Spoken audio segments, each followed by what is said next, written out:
ओम शांति। 6 मई 2024 बाबा के महावाक्य।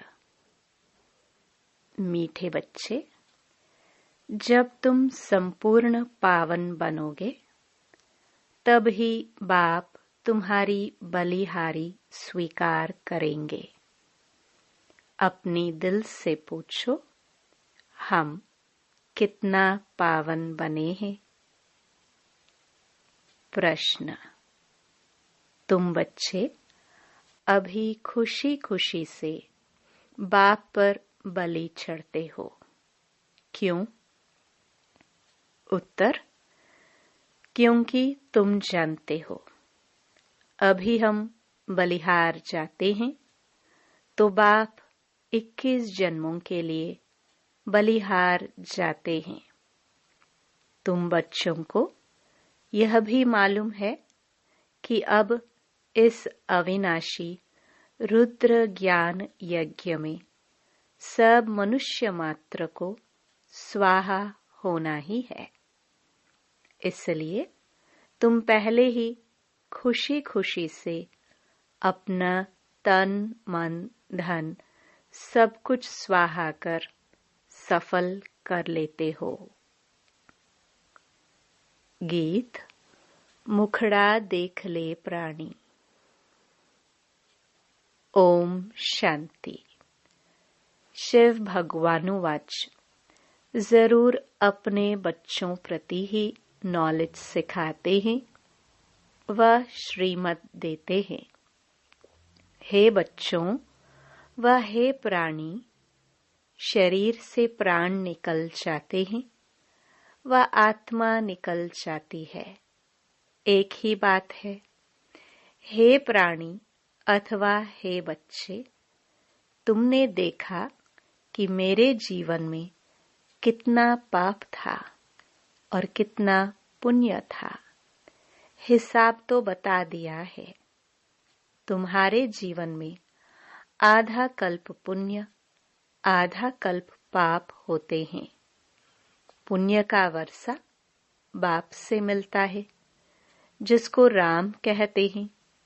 राम निराकार को कहा जाता है, न कि सीता वाला राम। तो अब तुम बच्चे जो आकर के ब्रह्मा मुख वंशावली ब्राह्मण बने हो, तुम्हारी बुद्धि में आया है बरोबर आधा कल्प हम पुण्य आत्मा ही थे, फिर आधा कल्प पाप आत्मा बने। अभी पुण्य आत्मा बनना है। कितना पुण्य आत्मा बने हैं वह हर एक अपनी दिल से पूछे। पाप आत्मा से पुण्य आत्मा कैसे बनेंगे वह भी बाप ने समझाया है। यज्ञ तप आदि से तुम पुण्य आत्मा नहीं बनेंगे, वह है भक्ति मार्ग। इससे कोई भी मनुष्य पुण्य आत्मा नहीं बनते हैं। अभी तुम बच्चे समझते हो हम पुण्य आत्मा बन रहे हैं। आसुरी मत से पाप आत्मा बनते बनते सीढ़ी उतरते ही आए हैं। कितना समय हम पुण्य आत्मा बनते हैं व सुख का वर्षा लेते हैं, यह किसको पता नहीं है। उस बाप को याद तो सभी मनुष्य करते हैं। उनको ही परमपिता परमात्मा कहते हैं। ब्रह्मा विष्णु शंकर को परमात्मा नहीं कहेंगे और किसको परमात्मा नहीं कह सकते हैं। भले इस समय तुम प्रजापिता ब्रह्मा कहते हो, परंतु प्रजापिता को कभी भक्ति मार्ग में याद नहीं करते हैं। याद सभी फिर भी निराकार बाप को ही करते हैं। ओ गॉड फादर, ओ भगवान अक्षर ही निकलते हैं, एक को ही याद करते हैं। मनुष्य अपने को गॉड फादर कह न सके, ना ही ब्रह्मा विष्णु शंकर अपने को गॉड फादर कह सकते हैं। उनके शरीर का नाम तो है ना, एक ही गॉड फादर है, उनको अपना शरीर नहीं है।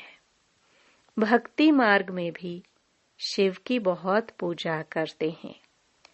अभी तुम बच्चे जानते हो, शिव बाबा इस शरीर द्वारा हमसे बात करते हैं। हे बच्चों, कितना प्यार से कहते हैं, समझते हैं मैं सर्व का पतित पावन सद्गति दाता हूँ। मनुष्य बाप की महिमा करते हैं ना, लेकिन उनको यह पता नहीं है कि 5000 वर्ष बाद आते हैं। जरूर जब कलयुग का अंत होगा तभी तो आएंगे। अभी कलयुग का अंत है तो जरूर अब आया हुआ है। तुमको श्रीमत मिलती है। श्रीमत कोई श्री कृष्ण की नहीं है। श्री कृष्ण की आत्मा भी श्रीमत से सुदेवता बनी थी, फिर 84 जन्म लेते अब तुम आसुरी मत के बने हो। बाप कहते हैं मैं आता ही तब हूं जब तुम्हारा चक्र पूरा होता है। तुम जो शुरू में आए थे अब जड़जड़ीभूत अवस्था में हो। झाड़ पुराना जड़जड़ीभूत होता है तो सारा झाड़ ऐसा हो जाता है। बाप समझाते हैं तुम्हारे तमो प्रधान बनने से सब तमो प्रधान बन गए हैं। यह मनुष्य सृष्टि का वैरायटी धर्मों का झाड़ है। इसको उल्टा झाड़ कहते हैं। इसका बीज ऊपर में है, उस बीज से ही सारा झाड़ निकलता है। मनुष्य कहते भी हैं गॉड फादर। आत्मा कहती है आत्मा का नाम आत्मा ही है। आत्मा शरीर में आती है तो शरीर का नाम रखा जाता है। खेल चलता है। आत्माओं की दुनिया में खेल नहीं चलता। खेल की जगह ही यह है। नाटक में रोशनी आदि सब होती है, बाकी जहां आत्माएं रहती हैं वहां सूर्य चांद नहीं है। ड्रामा का खेल नहीं चलता है। रात दिन यहाँ होते हैं। सूक्ष्म वतन व मूल वतन में रात दिन नहीं होते। कर्म क्षेत्र यह है। इसमें मनुष्य अच्छे कर्म भी करते हैं, बुरे कर्म भी करते हैं। सतयुग त्रेता में अच्छे कर्म होते हैं क्योंकि वहां 5 विकार रूपी रावण का राज्य ही नहीं है। बाप बैठ कर्म अकर्म विकर्म का राज बताते हैं। कर्म तो करना ही है। यह कर्म क्षेत्र है। सतयुग में जो मनुष्य कर्म करते हैं वह अकर्म हो जाता है। वहां रावण राज्य ही नहीं, उनको हेवन कहा जाता है। इस समय हेवन है नहीं। सतयुग में एक ही भारत था और कोई खंड नहीं था। हेवनली गॉड फादर कहते हैं तो बाप जरूर हेवन ही रचेंगे। यह सब नेशन वाले जानते हैं कि भारत प्राचीन देश है। पहले पहले सिर्फ भारत ही था। यह कोई नहीं जानते हैं। अभी तो नहीं है ना। यह है ही 5000 वर्ष की बात। कहते भी है क्राइस्ट से 3000 वर्ष पहले भारत हेवन था। रचयिता जरूर रचना रचेंगे। तमो प्रधान बुद्धि होने कारण इतना भी नहीं समझते। भारत तो सबसे ऊंच खंड है, पहली बिरादरी है मनुष्य सृष्टि की। यह भी ड्रामा बना हुआ है। साहूकार गरीबों को मदद करते हैं, यह भी चला आता है। भक्ति मार्ग में भी साहूकार गरीबों को दान करते हैं, परंतु यह है ही पतित दुनिया। तो जो कुछ भी दान पुण्य करते हैं पतित ही करते हैं। जिसको दान करते हैं वह भी पतित हैं। पतित पतित को दान करेंगे, उनका फल क्या पाएंगे? भल कितना भी दान पुण्य करते आए हैं, फिर भी गिरते आए हैं। भारत जैसा दानी खंड और कोई नहीं होता। इस समय तुम्हारा जो भी तन मन धन है, सब इसमें स्वाहा करते हो। इनको कहा जाता है राजस्व अश्वमेध अविनाशी ज्ञान यज्ञ। आत्मा कहती है यह जो पुराना शरीर है, इनको भी यहाँ स्वाहा करना है, क्योंकि तुम जानते हो सारी दुनिया के मनुष्य मात्र इसमें स्वाहा होते हैं। इसलिए हम क्यों नहीं खुशी से बाबा पर बलि चढ़ जाए। आत्मा जानती है हम बाप को याद करते हैं, कहते भी आए हैं बाबा आप जब आएंगे तो हम बलिहार जाएंगे, क्योंकि अब हमारे बलिहार जाने से आप फिर 21 जन्म के लिए बलिहार जाएंगे। यह सौदागरी है। हम आप पर बलिहार जाते हैं तो आप भी तो 21 बार बलिहार जाते हैं। बाप कहते हैं जब तक तुम्हारी आत्मा पवित्र नहीं बनी है, तब तक हम बलिहारी स्वीकार नहीं करते हैं। बाप कहते हैं मामेकम याद करो तो आत्मा प्योर बन जाएगी। बाप को भूलने से तुम कितने पतित दुखी हुए हो। मनुष्य दुखी होते हैं तो फिर शरणागति लेते हैं। अभी तुम 63 जन्म रावण से बहुत दुखी हुए हो। एक सीता की बात नहीं, सब सीताएं हैं, जो भी मनुष्य मात्र हैं। रामायण में तो कहानी लिख दी है, सीता को रावण ने शोक वाटिका में डाला। वास्तव में बात सारी इस समय की है। सभी रावण अर्थात 5 विकारों की जेल में हैं, इसलिए दुखी हो पुकारते हैं हमको इनसे छुड़ाओ। एक की बात नहीं, बाप समझाते हैं सारी दुनिया रावण की जेल में है। रावण राज्य है ना, कहते भी हैं राम राज्य चाहिए। गांधी ने भी कहा सन्यासी कभी ऐसे नहीं कहेंगे कि राम राज्य चाहिए, भारतवासी ही कहेंगे। इस समय आदि सनातन देवी देवता धर्म है नहीं, और ब्रांचेस हैं। सतयुग था, एक ही आदि सनातन देवी देवता धर्म था। अभी वह नाम ही बदला हुआ है। अपने धर्म को भूल फिर और धर्म में कन्वर्ट होते जाते हैं। मुसलमान आए, कितने हिंदुओं को अपने धर्म में कन्वर्ट कर लिया। क्रिश्चियन धर्म में भी बहुत कन्वर्ट हुए हैं। इसलिए भारतवासियों की जनसंख्या कम हो गई है। नहीं तो भारतवासियों की जनसंख्या सबसे जास्ती होनी चाहिए। अनेक धर्मों में कन्वर्ट हो गए हैं।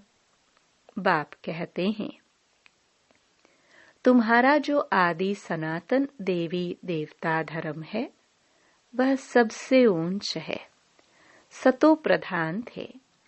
अब वही बदलकर फिर तमो प्रधान बने हैं। अब तुम बच्चे समझते हो। ज्ञान सागर पतित पावन जिसको बुलाते हैं वही सम्मुख पढ़ा रहे हैं। वह ज्ञान का सागर, प्रेम का सागर है। क्राइस्ट की ऐसी महिमा नहीं करेंगे।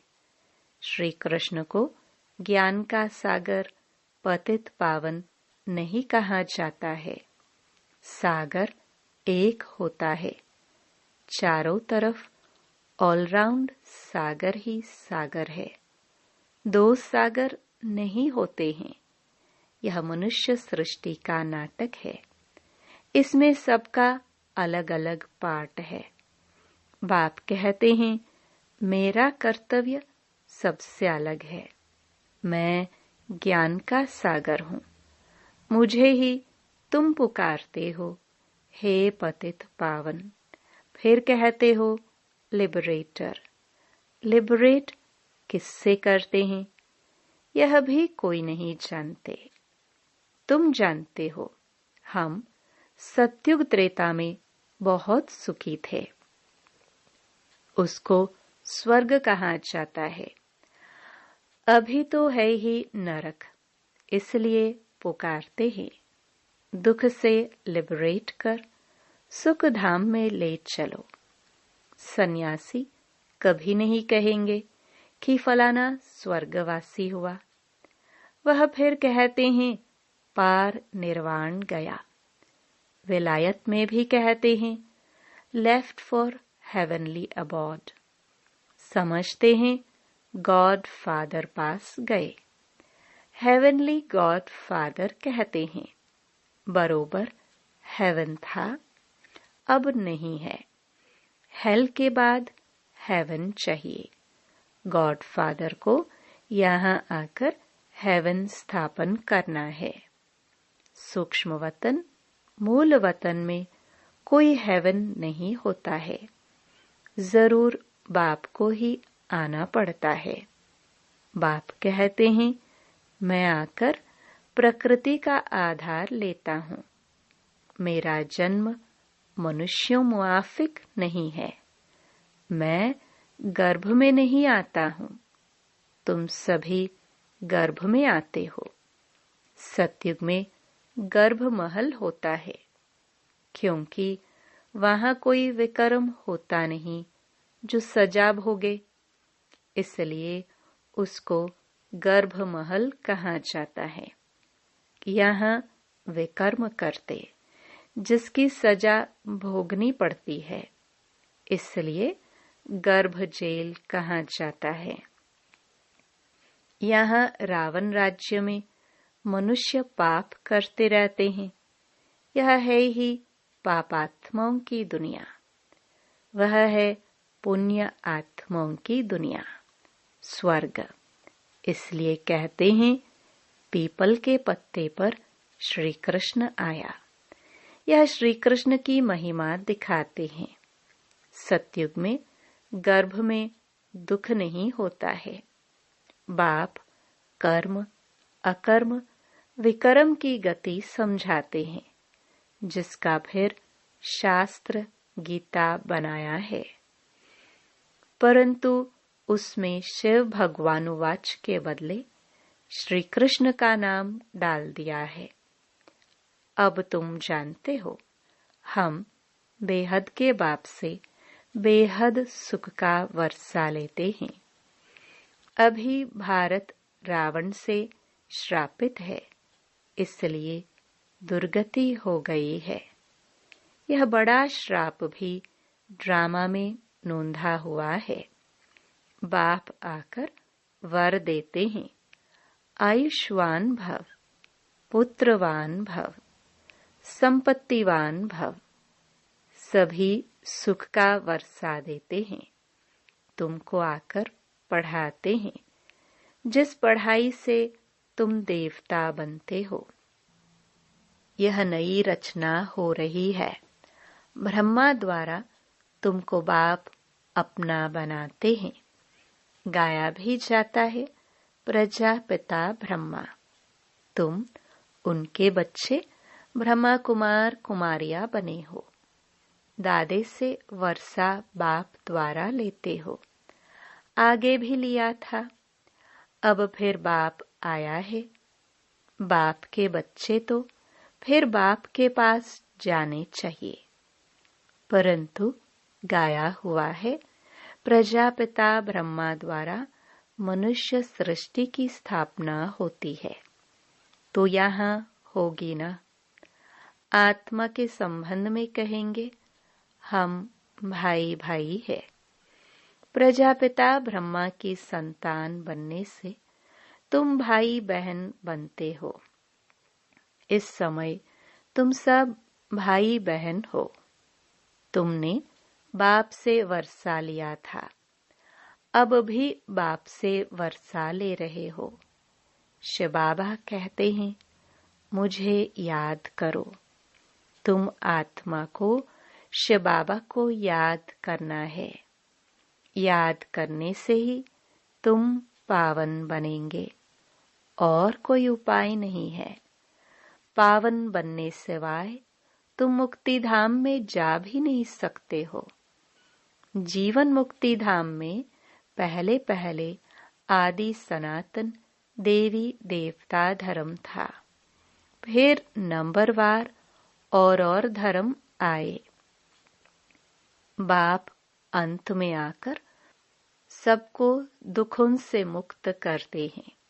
उनको कहाँ भी जाता है लिबरेटर। बाप कहते हैं तुम सिर्फ मुझे याद करो तो तुम्हारे पाप भस्म हो जाएंगे। बुलाते भी हो बाबा आओ, हमको पतित से पावन बनाओ। टीचर तो पढ़ाते हैं, इसमें चरित्र करते हैं क्या? यह भी पढ़ाई है। बाप ज्ञान का सागर ही आकर ज्ञान देते हैं। अच्छा, मीठे मीठे सिखिलदे बच्चों प्रति माता पिता बाप दादा का याद प्यार और गुड मॉर्निंग। रूहानी बाप की रूहानी बच्चों को नमस्ते। धारणा के लिए मुख्य सार। पहला, कर्म अकर्म और विकर्म की गति को जान। अब कोई विकर्म नहीं करना है। कर्म क्षेत्र पर कर्म करते हुए विकारों का त्याग करना ही विकर्म से बचना है। दूसरा, ऐसा पावन बनना है जो हमारी बलिहारी बाप स्वीकार कर ले। पावन बनकर पावन दुनिया में जाना है। तन मन धन इस यज्ञ में स्वाहा कर सफल करना है। वरदान, नॉलेज की लाइट माइट द्वारा विघ्न विनाशक बनने वाले मास्टर नॉलेजफुल भव। भक्ति मार्ग में गणेश को विघ्न विनाशक कहकर पूजते हैं, साथ साथ उन्हें मास्टर नॉलेजफुल अर्थात विद्यापति भी मानते हैं। तो जो बच्चे मास्टर नॉलेजफुल बनते हैं वे कभी विघ्नों से हार नहीं खा सकते, क्योंकि नॉलेज को लाइट माइट कहा जाता है, जिससे मंजिल पर पहुंचना सहज हो जाता है। ऐसा जो विघ्न विनाशक हैं, बाप के साथ सदा कंबाइंड रहते हुए नॉलेज का सिमरण करते रहते हैं, वे कभी विघ्नहार नहीं बन सकते। स्लोगन: अंदर बाहर जो भी बुराइयां हैं, उन्हें संपूर्ण विल कर दो, तो विल पावर आ जाएगी।